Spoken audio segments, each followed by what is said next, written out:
تا سره خبرې ولرو.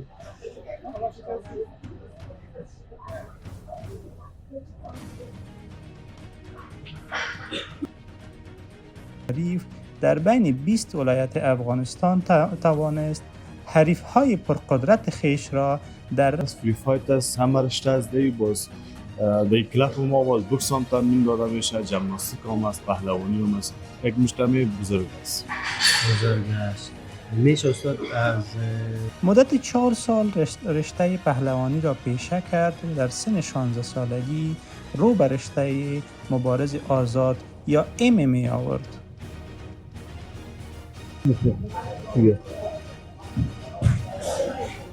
تایم بس بیا بالا. آفرین ماشاءالله.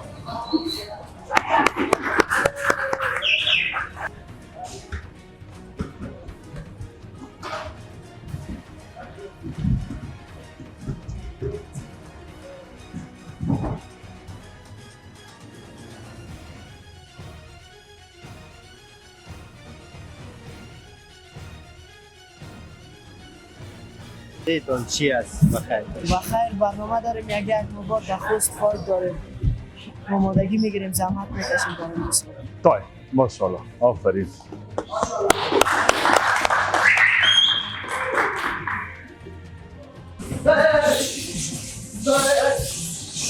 روی تمرین میکنیم. من میگم ما بیاوراست مسلمان هستیم دیگه. وقت ما فایتر خارجی دیدیم ما از این بازار نگاه مسابقه سایتیم. چند مسابقه کردی دوستو؟ دارای 19 مسابقه.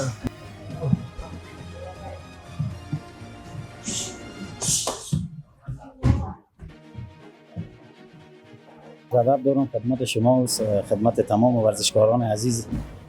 یک تن عبادل عباسی هستم، یک تن از زمینیکاران و پهلوانان افغانستان، شاگرد احمد وسیم کو.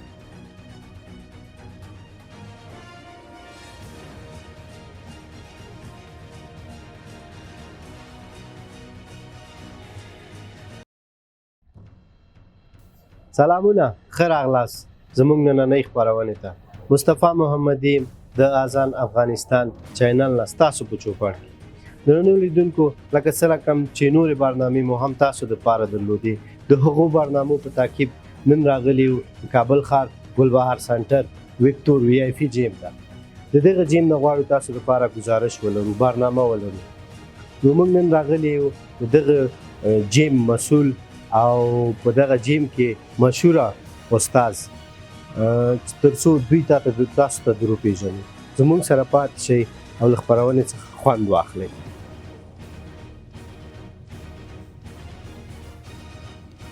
وسیم کوهبندی.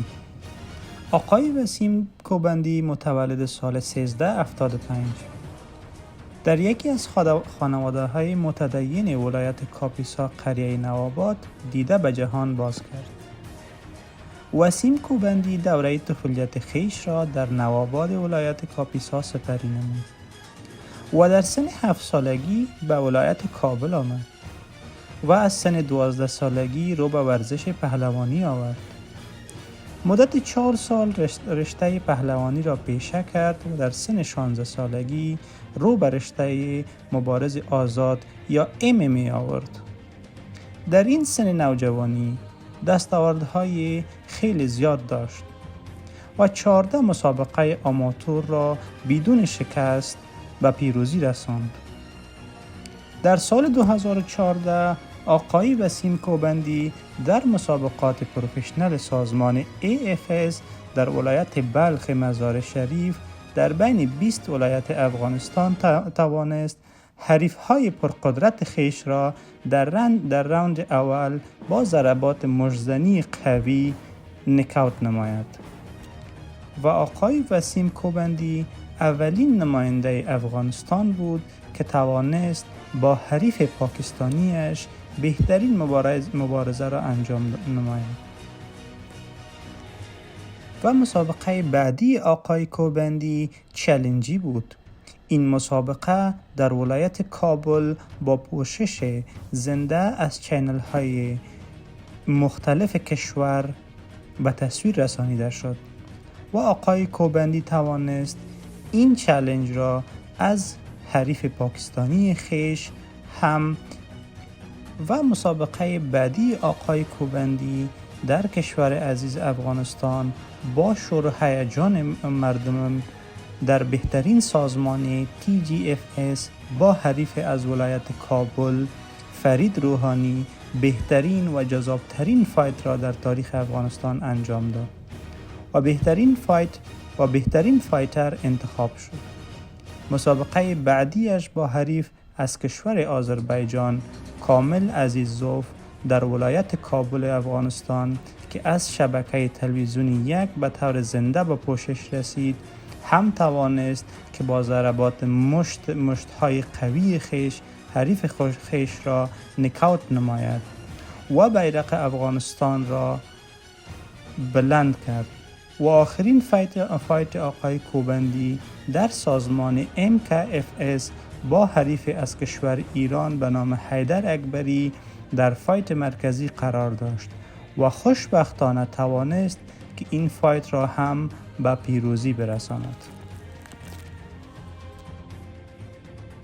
سره کوم چې تاسو ګورئ موږ هم راغلو دننه دغه جیم ته نو موږ به د استاد سره خبرې ولرو.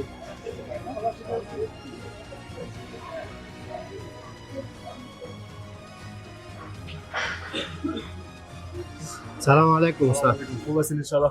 خوب هستین؟ بخیر؟ تشکر. سلامت باشید. سلام خدمت شما استاد. عزیز. برنامه زیبایشان خوش آمدید. بخیر باشین استاد. اول خودم معرفی کنید برای بیننده عزیز.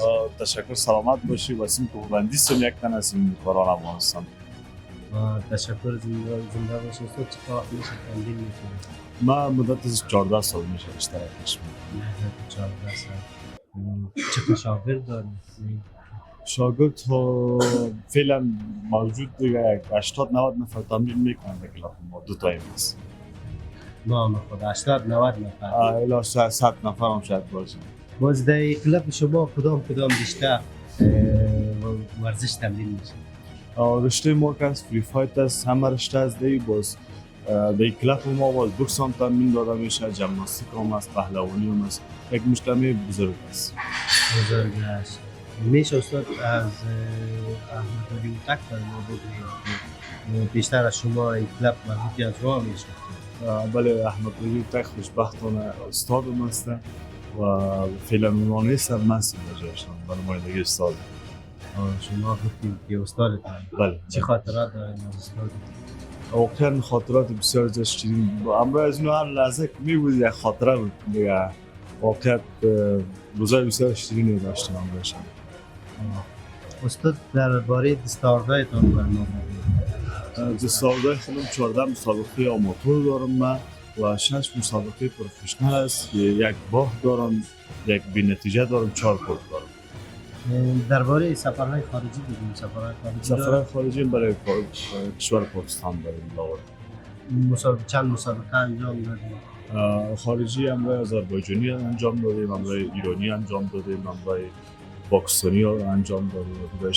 کدام نشانه بردیم که با کدام نشان باختیم؟ والا با پاکستانی متاسفانه باختیم چون چانس هم برای مایاری نکرد دفعه آخر و دیگهشان رو بردیم.